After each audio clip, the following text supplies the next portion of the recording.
সে আমানতের ভার। ইন্না আরাদনাল আমানাতা আলাস সামাওয়াতি ওয়াল আরদি ওয়াল জিবালি ফাআবাইনা আন ইয়াহমিলনাহা ওয়াশফাকনা মিনহা ওয়া হামালাহাল ইনসান। ফেরেশতাদেরকে যখন আল্লাহ পাক বললেন যে আমি জমিনে আমার প্রতিনিধি পাঠাবো, মানুষ সৃষ্টি করার নিয়ত করেছি, আমি পাঠাবো, তোমরা কি বলো? মতামত চাইলেন। ফেরেশতার উত্তর করতেছেন যে আপনি কেন মানুষ পাঠাইবেন? আপনি কেন মানুষ পাঠাবেন? রক্তপাত করবে, দাঙ্গা ফ্যাসাদ করবে। প্রশ্ন, মানুষই তো পাঠায় নাই, রক্তপাত ফ্যাসাদ করবে ফেরেশতারা জানলো কেমনে? রক্তপাত দাঙ্গা ফ্যাসাদ করবে ফেরেশতারা কেমনে জানলো? মানুষই তো পাঠায় না। ফেরেশতাদের পূর্বের অভিজ্ঞতা আছে, মানব জাতির আগে জিন জাতি পাঠাইছিলেন আল্লাহ পাক। তারা দাঙ্গা ফ্যাসাদ করে আল্লাহ পাক তাদেরকে সব ধ্বংস করে দিছেন। কিছু ছিল যার থেকে বংশ বিস্তার হয়েছে। এখন মানুষের পালা। এখন হলো মানুষের পালা। এখন মানুষের পরীক্ষা চলছে। এখন মানুষের পরীক্ষা চলছে। তো আল্লাহ পাক বললেন যে আদম সৃষ্টি করলেন, আদমের জীবন সঙ্গিনী হাওয়া আলাইহা সালাতামকে আল্লাহ পাক সৃষ্টি করলেন। সংক্ষিপ্ত যা। তারপর আল্লাহ পাক বললেন জান্নাতে বসবাস করো, ওয়াকুলা মিনহা রাগাদা হাইসু শি'তুমা ওয়ালা তাকরাবা হাযিহি শাজারাতা ফাতাকুনা মিনাজ জালিমিন। বসবাস করো, তৃপ্তি সহকারে খাওয়া দাওয়া করো। এই যে একটা গাছ আছে, এই গাছের নিকটে যায়ও না, গাছের নিকটে যায়ও না। বসে দেন না কেন, কি তুমি ধরে ধরে বসে। গাছের নিকটে যায়ও না, গাছের নিকটে যায়ও না, তাহলে অত্যাচারীদের জালেমদের অন্তর্ভুক্ত হয়ে যাবে। শয়তান কুমন্ত্রণা দিল যে এমন একটা সংবাদ তোমাকে দিতে পারি আদম হাওয়া, যদি গাছের ফল খাও আজীবন জান্নাতে থাকতে পারবা। শয়তানের কুমন্ত্রণায় পড়ে গেল। আল্লাহ যে বলছিলেন গাছের নিকটে যাও না, এ কথা ভুল হয়ে গেল, ভুলে গেছে। গাছের নিকটে গেল, ফল খাইল। আল্লাহ পাক বলেন জান্নাত থেকে নেমে যাও, হুকুম অমান্য করছে। আদম আলাইহিস সালাম বললেন রব্বানা যালামনা আনফুসানা ওয়া ইল্লাম তাগফির লানা ওয়া তারহামনা লানাকুনান্না মিনাল খাসিরিন। আল্লাহ, অপরাধ করছি, ভুল করছি, নিজের উপর জুলুম হয়ে গেল, মাফ করে দেন। যদি মাফ না করেন ক্ষতিগ্রস্ত হয়ে যাব। আল্লাহ পাক বললেন আদম হাওয়া দুইজনে মাটিতে জমিনে নামো, কিছুদিনের জন্য তোমাদের পৃথিবীতে অবস্থান করতে হবে। ফেলুল হাকিমে লা ইয়াখলু আনিল হিকমাতে।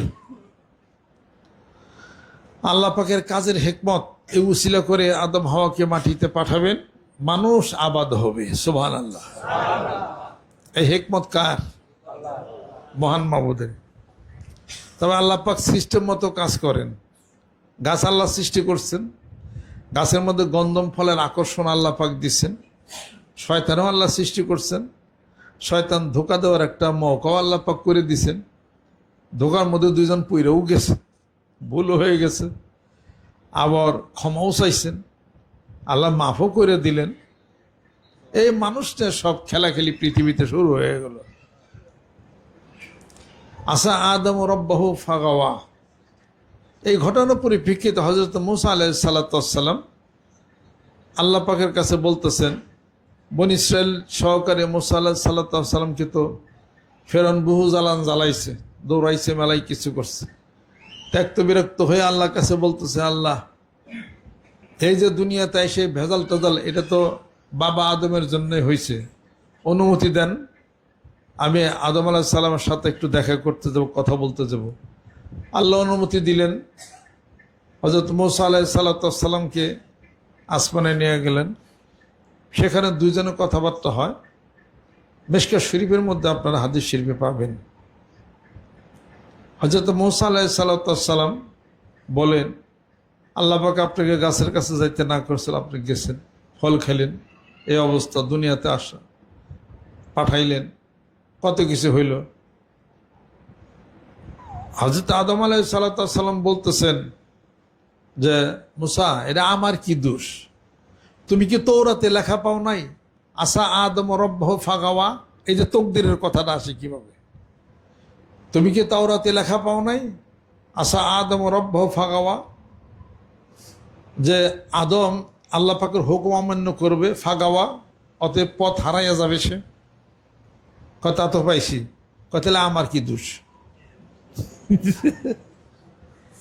এইভাবে করে দুজনে যখন তর্ক বিতর্কের এক পর্যায়ে আসলো, তখন আল্লাহ পাক বললেন, দুজনে থামো, আমার কাজের হিকমত, আমি মানুষ আবাদ করব, পৃথিবীতে মানুষ পাঠাইছি। এখন কথা হলো কি, যে লেখাই তো আছে তাওরাতে, আদম আলাইহিস সালাম অমান্য করবে, পথ হারাইয়া যাবে। তো পথ হারিয়ে গেছে, এটা তো তকদিরের লেখা। এটা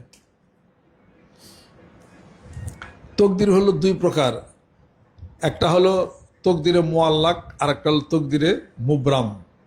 মুবরাম শব্দের অর্থ হলো অব্যর্থ, ঘটবেই। মুআল্লাক হলো ঝুলন্ত। তদবিরের মাধ্যমে এই তকদিরের পরিবর্তন হয়ে যায়। আমার জীবনে ছোট্ট একটা ঘটনা, কেমনে যেটা হয় হবেই, এটা কোনো দোয়া কালমা, কোনো জিকির, কোনো লা হাওলার দোয়া, কোনোটাতেই এটার ফেরা যায় না।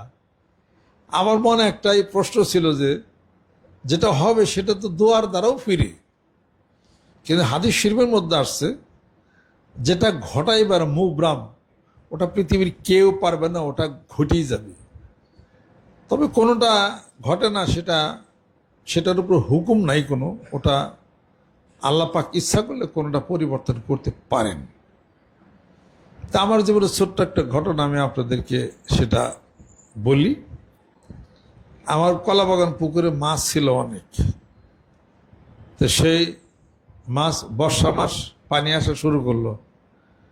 মোটামুটি 2 আঙ্গুল পানি হইলে পুকুরের উপর দিয়ে পানি আসবে, অনেক মাছ ধরা সম্ভব না, যাইলেও পাই না, জালও ফের পায় না, সব মাছ বের হয়ে যাবে। আমি তো কিছু আমল জানি, শুরু করলাম যে দেখি এটার শক্তি কোনটার বেশি। এই তা আমি তারপরে আল্লাহ পাক আর 1 ইঞ্চিরও কম, অল্প একটু পানি হইলেই পুকুরে পানি বেরিয়ে যেত, পানি ফিরে গেল। যাক, বাইরে তো গেছিল, ফিরল তো। আসলে যে তকদির মুখ বানাবি, এটা ফিরবে না।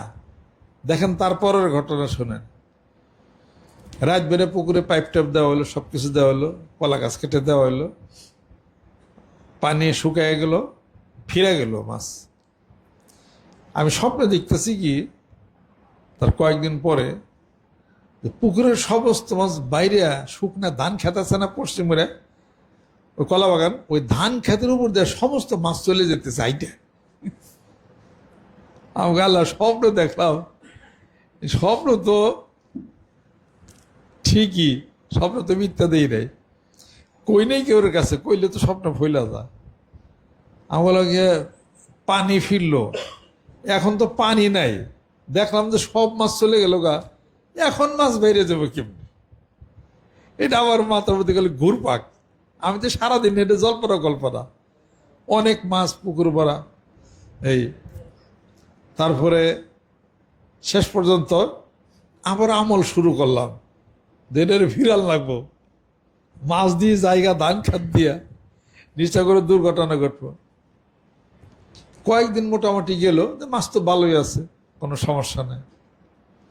আমাদের থাকলো রুহুল আমিন। রুহুল আমিন কয় কি, কাব্বা খোল টুল দেন, কত খরচ হয়, আমি সস্তায় একটা মাছের খাবার পাইছি। আমি সস্তায় খাবার বলে দিলে আনো। তারপরে একদিন আসছি, আসার পরে দেখি কি 2 বস্তা অনেক থুইছে। আমি বলি, এটা কি? মুরগির লিটার। আমাদের পুকুরের মধ্যে তুমি মুরগির লিটার দিবে গেলা নাফাক জিনিস। আপনি তুই পুকুরে মাছ খাইবেন না, কম দামে খাবার হইব, মাছ তো বেচা ফেলাইবেন। আমার বেচতে তাই কি এটা দেবো কেন আমি? ওরারে ফিরিয়ে পারলামই না।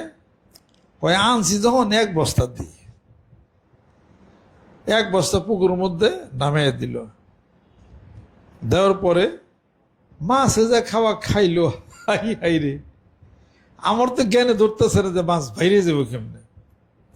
কয় যেরম খাওয়া খাইলো, মাছ তো আরেক বস্তা আনছি না, আরেক বস্তা দেয়া থুই, 2 বস্তা এই পুকুরের মধ্যে দিল। সকালবেলা দেখি কি বস্তা ফুলা। আমাকে বস্তার এত খাইলে তো বস্তা ফুলা কে? কয় কি জানি, বস্তার ভিতরে দেখালে মাছ মরে রয়েছে, বড় বড় কার্ফো খাইয়া বাইরে বেড়ানি। আর ওটা তো পেট ফুলা গেল, আমাদের এগুলো উঠে ফালাই দাও। তো 2 বস্তা দিছে ওই পুকুরের মধ্যে। পুকুরের পানি কালার পরিবর্তন হয়ে গেছে। তা আমার সন্দেহ যে এটা তুমি কি কাজ করলা, এটা তো জায়েজ নাই। এটা কয় না মাছ তো খাইছে। তার পরের দিন দুপুর থেকে মাছ পুকুরে নড়াচড়া করে না। এখন দেখি মাছ ঘুরেন্দে একটা একটা মরে। আমি কিন্তু স্বপ্নে দেখছি আমার মাছ কল ধান খাদ্যে বাড়িয়ে গেছে। স্বপ্ন কিন্তু সত্য হয়েছে, তুমি তাদের ফিরাও। ও তাদের জাইলা ডাক দেই, জাইলা খোঁজ করা গেল, জাইলা পায় না। একজন পাইছে ভোর রাইতে আসবো, ঠিক আছে আসুন ভোর রাইতে।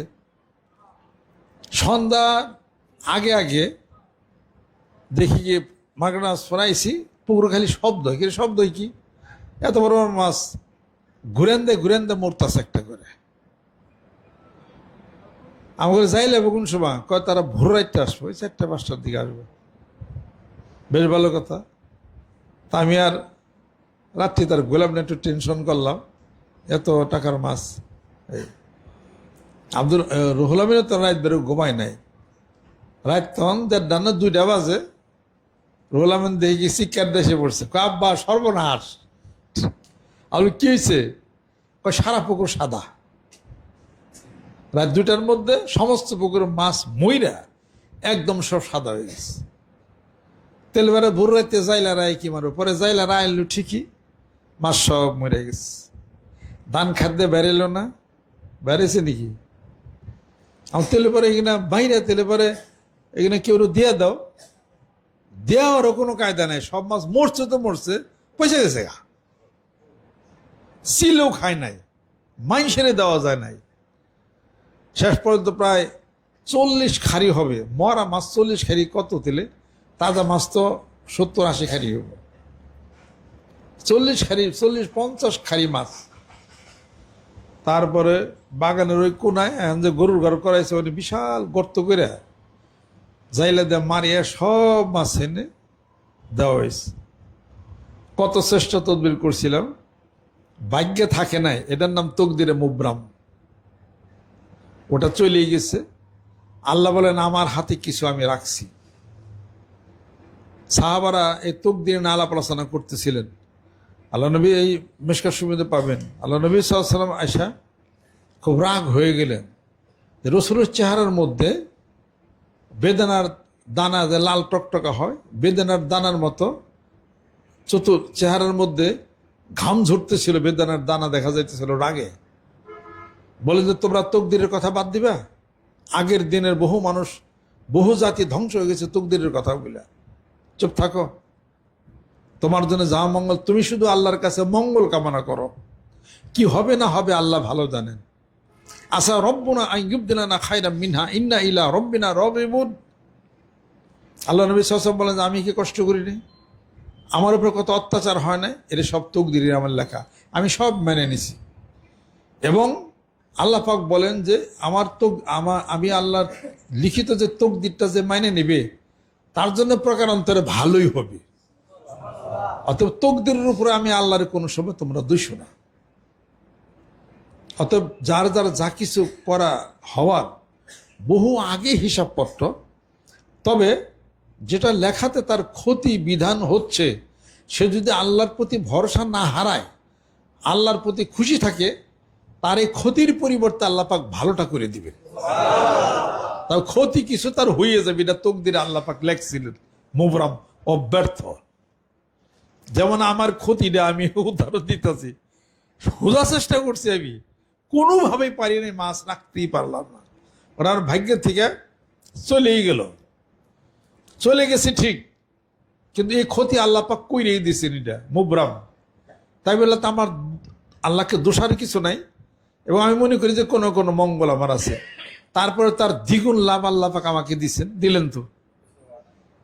কাজে কখনো ওটা করা যাবে না, হে আল্লাহ তোমার কুদরতে যা আছে, তুমি আমার জীবনের জন্য যাহা মঙ্গল তুমি তাই করো। তুমি সব অমঙ্গলকে মঙ্গলে পরিণত করতে পারো, আমি যত মঙ্গল মনে করি সব তুমি অমঙ্গলে পরিণত তুমি করতে পারো। আর আল্লাহ বলেন যে বান্দা, তুমি যদি আমার উপর সফর্দ করো, তা তোমার চাওয়ার আমি প্রাপ্তি তোমাকে বেশি দিয়ে দিব। ওই যে ইন্না বালাউনা হম কামা বালাউনা আসহাবাল জান্নাহ ইজ আকসামু লা ইয়াসতিমুন্নাহা লা ইয়াস্তাসনুন লা ইয়াসতিমুন্নাহা মুসবিহিনা লা ইয়াস্তাসনুন। ওই বাগানওয়ালার উদাহরণ আল্লাহ পাক দিছেন তার রাসূলকে, অসবিরি লিহুকমি রাব্বিকা ওয়ালা তাকুন কা সাহিবিল হুদ। হে রাসূল, ধৈর্যহারা হইন না, বিপদ কষ্ট আমি দিতেছি, একটু অপেক্ষা করেন। আপনার জন্য একদিন তার দান লোভী সুমহান দানের জন্যে তুমি প্রাপ্ত হবে, চিন্তা করো না তুমি। তাহলে উদাহরণ দিচ্ছেন, হে রাসূল, তোমার আগে এমন দেশে এক ঘটনা ঘটছিল, বাগানের মালিক সে খেজুর বাগান থেকে মানুষকে দিত, তার মৃত্যুর পরে তার সন্তানেরা বলে আমার বাপে পাগল আসাল, আল্লাহর রাস্তায় দান করছে, আমরা তো আর পাগল না, আমরা তো মুখের। পরে ভাইয়েরা মিলে সকালবেলা ভোরে খেজুর বাগান বেঁচে ভরে গেছি খেজুর বেচপার লিগা, যাতে মানুষের না দেওয়ান লাগে, মানুষের না দেয়। যাই দেখি কি ঝড়ে বৃষ্টিতে খেজুর গাছগুলাকে মাটির সাথে আল্লাহ পাক মিশিয়ে রাখছে, কোনো খেজুর নাই, কিছুই নাই। তার মধ্যে থেকে এক ভাই বলতেছে, আরে এটা আমাদের দোষ, আমরা আল্লাহর জিকিরও করি নাই, আমরা বিসমিল্লাহ বলি নাই, আমরা ইনশাল্লাহ বলি নাই, আমরা দানের নিয়ত করি নাই, আমাদের তো ক্ষতি হবেই।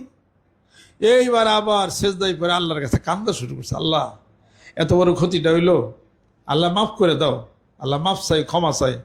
আল্লাহ বলেন মাফ ক্ষমা করে দিলাম, তোমাদের যে ক্ষতি হয়েছে বাগানের তার সে দ্বিগুণ লাভ তোমাদেরকে করে দিলাম। আসা রব্বুনা আন ইউবদিলানা খায়রাম মিনহা ইন্না ইলা রব্বিনা রাগিবুন।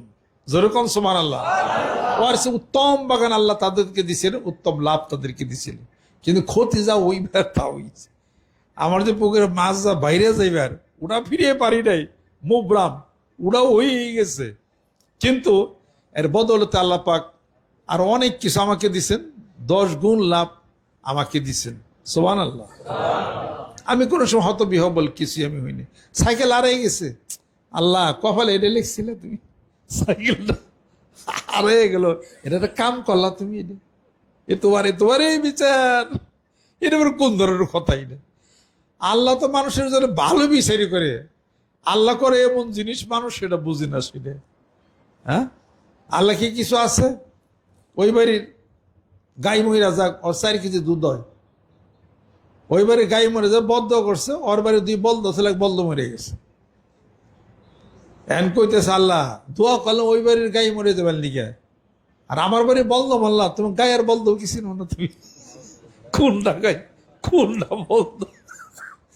আল্লাহকে সবই চিনি, তুই তো মানুষের ক্ষতিটা চিন্তা করো, তোর বলদ বেরা আল্লাহ চিন্তা গেল।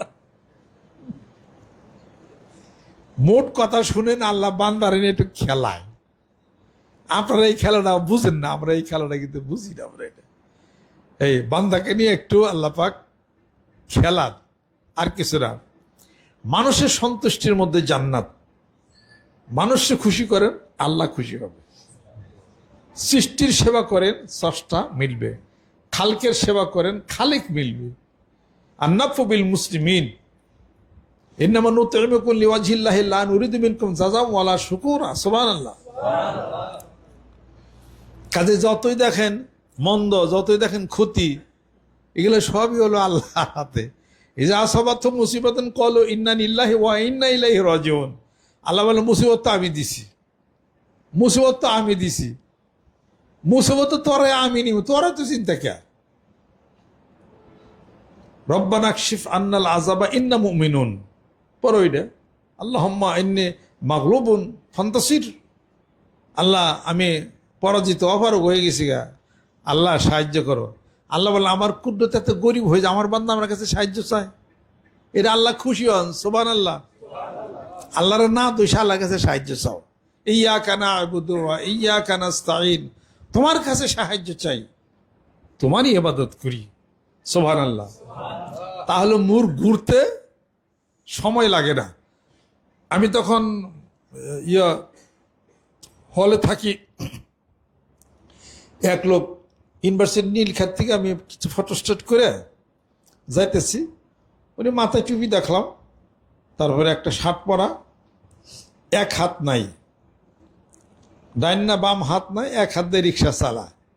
আমি আমার জসিমউদ্দিন হলে আইনা আমার আবার নামাইল 211 নম্বর রুমে। মানে নামিয়ে রিক্সাটা থুয়ে আমার সাথে আমার মসজিদে নামাজে ঢুকলো। আমার রিক্সা তো লই যাবো গা, কই নিজ্ঞা যা আড্ডা হে নিব। আমি খেললাম যে রিক্সাওয়ালা, কিন্তু মন দিল কত, আল্লাহর প্রতি ভরসা কত। আমি চুরি করলে যাবো, কই বলতো 3টা চুরি নিছে, আবার আল্লাহ দিছে যা আড্ডা হে নিছে, হে রক্ষা করুক গা, নামাজ বাদ দেব না। আমার সাথে নামাজ পড়লো। আমার তেলে পরে আপনার জীবনের ঘটনা কন, কয় বলতো 3টা নিছে। এরপরে এক লোকে এটা করে আড়ায়, আরেকজন যায় না, ওরা এটা করে রিক্সা কিনে দেয়। তারা আরেকদিন আরেক লোকে ধনী মানুষ বেবি ট্যাক্সি কিনে দিছে, পোলারের বেবি ট্যাক্সি চালায়, ও রিক্সা চালায়। রিক্সা যদি পয়লা চুরি নিত একটা, যদি করতে যে আল্লাহর কি জ্ঞান আছে, রিক্সা চালিয়ে পোলাম নিয়ে খাইয়া মেয়ে রিক্সা থেকে লোক ওরম নামাজি বরুম না কইলে কই পারতো। কিন্তু বর্ষা ছাড়ে নাই, রিক্সা চুরি নেছে কেরা, ওর ইমান পরীক্ষা করছে। আহাসিবান্না সাই উতরাকু আইয়াকুল আমান্না ওহুম লা ইফতানুন। মানুষ ইমান আনছি বললেই হবে, পরীক্ষাই করে দেবো তোমাকে। রিক্সা যে চালায় আর রিক্সা নিয়ে পরীক্ষা ফালাইস, 3টা নিয়ে গেছে, তবু পরীক্ষায় ফেল করে নাই, পাস করছে। আড্ডা হে নিয়েছে থাকগা, ওই মালিকের নামাজ বাদ দেবো না। এখন কেমন এলো, রিক্সা তো নিচ্ছে, ক্ষতি তো হয়েছে, 10 গুণ লাভ হয় না বেবি ট্যাক্সি যে দিছে। সুবহানাল্লাহ। দেন রিক্সা চালক ওর ইমান ডাকি, আমও তো এরম ইমান নাই। ঝিরি ঝিরি বৃষ্টি, আমি আরেক রিক্সার উপরে চললাম, ওই যে শাহবাগ রোনার ফার্মগেট। তখন রিক্সা পাওয়া যেতেছে না, ওখানে আমি ইউনিভার্সিটি এসে আমি নামছি, অদ্দূর হাইটা দাম পশ্চিম রাজাবাজারের মধ্যে দিয়ে কুইতা মুইতা থাকে, রাইট করে হয়ে গেল, এটা সমস্যা। আল্লাহর এই করছে, আল্লাহ একটা রিক্সা যদি দিতে তেলা মেনে চলে যাইতাম। হঠাৎ করে এক লোক এসে খারাইছে, হুজুর যাইবেন না? আমাকে যাবো। আমার কাছে তো এমনি উপস্থিত টাকা নেই, যাই দেবনি। চিন্তা নেই, ওঠেন। পরে রিক্সা উঠে এসে আমার দুলাবের বাসা ওখানে না নামাই দিছে। আমাকে খারান টাকা নিয়ে আসি, না না না, কয় আমি সারাদিন যে কোনো একটা মানুষ মৌলানা হুজুরকে আমার রিক্সায় চলিয়ে নেই, কোনো টাকা পয়সা আমি নেই না। দুঃখের বিষয় আজকে ওই ধরনের কোনো প্যাসেঞ্জার আমি পাই নাই। আমার মনের কষ্ট, আমি বাড়িতে চলে যেতেছিলাম, রাস্তায় আপনার সাথে দেখান, আপনার নামাই দিলাম, 1 টাকা নেব না, দিয়েই বললাম না টাকা। একটা রিক্সা চালক মনটা কত ভালো, তার মনটা কত ভালো। গাবতলী থেকে আমি একটা বেবি ট্যাক্সিতে উঠছি, ওইটা আরমানি টোলা, ওই তারা মসজিদ আছে ওখানে আমার মামার বাসা, বিল্ডিংটাও তারা বিল্ডিং, আরমানি টোলা, পুরান ঢাকা। ওখানে যে আমি নামো, তো গেছি, আমার কাছে একটা সাইড ব্যাগ, ওই ব্যাগের মধ্যে টাকা, ইউনিভার্সিটির কাগজপত্র সব কিছু রয়েছে, 8,000 টাকা ছিল। তো আমি তো একা ওই সিটের মধ্যে নামিয়ে থুইছি, নামে ভুল হয়ে গেছে গা, আমি নাইমে আবার ওই 5 তলা উঠে গেছি ছোট মামার বাসায়। তো রিক্সাওয়ালারা আমি আবার ওই ওই বেবিটিক্স চালারে আমি ওর কতক্ষণ ধমকাইছি কি নিয়ে উনি বেবিটিক্স আমি চলার পরে ওনার হাতে দিয়ে বিড়ি খায় আর বাতাস খালি বিড়ির বাতাস আমার নাকে আসে। এই আমাদের আপনি কি করেন বিড়ি পরে খায়েন? কয় হুজুর যাই কিছু কন না কন আমার বিড়ির অভ্যাস, বিড়ি না খেলে আমার এটা চালানি হবো না আমার এটা। আমি এটা আপনি কি কন? বিড়ির গন্ধ হইতেছে, হাই বিড়ি ফালান মিয়া। কয় পাল্লা আপনি নাইমা যান, আমি বিড়ি ছাড়ব না। এটা তোর বিপদ। আমার বিড়ি খানের তো বিড়ি খাতো খারাপ। হুজুর মনে কিছু করেন না, আপনার মতো কত হুজুর কত চুরি করে ধরা পড়লো, আমি বিড়ি খেলেও মানুষ বাড়লো। আমাকে ধর যা উঠছি ওর সাথে গপ্প করতে করতে যাই, আর মানে টোলা বন্ধু গেলাম বিরিয়াটা খাই আমরা আটা ধরাই। আমার মেজাজে মন খারাপ হয়েছে। এই আমাদের আপনার ভাড়া কম দিম, ভাড়া কম দিয়ে হারবেন না তো, যা আছে ভাড়া তাই দেব না। এমন তারা টানছে চালাইছে ভালো জমটা না, পরে হেনে নামাই দিছে মামার বাসা। এই আমার ওই রাগে নামছি তো আমার ব্যাগ থুয়ে গেছি হলো ঠিক ছিল মধ্যে যাওয়ার সময় ধর মিয়া কিসের ছাতা রাখ বিড়ি খাব না ডিউটি করছে এর কাম গুনার কাম করলেন না। কয় আপনারা কত গুণা করেন? এই গেলে খালি কইলে আমার সারা রাস্তা পরে তর্ক করছে এই গাবতলি থেকে আর মেন্ডেলা বন্ধ রাস্তা কি কম। এর ব্যাগ তো থুয়ে আমি 5 তলা উঠে গেছি, উঠে যায় সেরা কলিং বেল টিপসি দেখি মামা বেরিয়েছে। স্যার সেরকম মনে হচ্ছে হাই সবার আমার তো ব্যাগ থুয়েছি, ফিরে নাই মেয়ে দেখলাম রিক্সাল নাই। আমার রিক্সাল তোর ফাইলে তোর বিড়ি খাওয়া ছড়াই দেব, তুই আমার ব্যাগ নয়ে গেলি। আল্লাহর কি কাপ। মোটামুটি আধা ঘন্টা পরে দেখি কি ওই বাসার কলিং বেল টিপতেছে, দরজার ফাঁকা দেয়া মামা দেখছে কয়েক লোক লুঙ্গি পরা কেরা জানে টিপতেছে, দেখো সে কেরা এইটা। আমি চাইয়া দেখি কি এই বেবিটিক চালা। এই দরজা খুলে আমাকে আপনি কেমনি কি হুজুর কইছিলাম না বিড়ি খেলে মানুষ বলো আমি। এই দেন আপনি এটা থুয়ে গেছিলেন, এটার মধ্যে কি আছে আমি খুলি নাই, আপনি খুলে দেন ঠিক আছে নাকি, নিয়ে তো গেছিলাম গা। পরে খুলে দেখে টাকা 8,000 ঠিক আছে, কাগজপত্র সব ঠিক আছে। কত কইলাম 1,000 টাকা আপনি নেন, না না না আমি আপনার যুবকার করছি, যদি টাকা নেই তার বিনিময় হয়ে যাবে। খেয়াল করলাম আমার মতো মলানা পিসা ওই বেবিটিক চালাকের মতো হ্যাঁ হইতে পারিনি। অরিমান অনেক বড়, অরিমানের ভিতরই অনেক বড়। কেউ যে কাউরে ঠাট্টা বাচ্চামি করেন না, কেউ কোনো বলতে যায় না, কার ভিতরে কি কেউ জানে না আল্লাহ ছাড়া।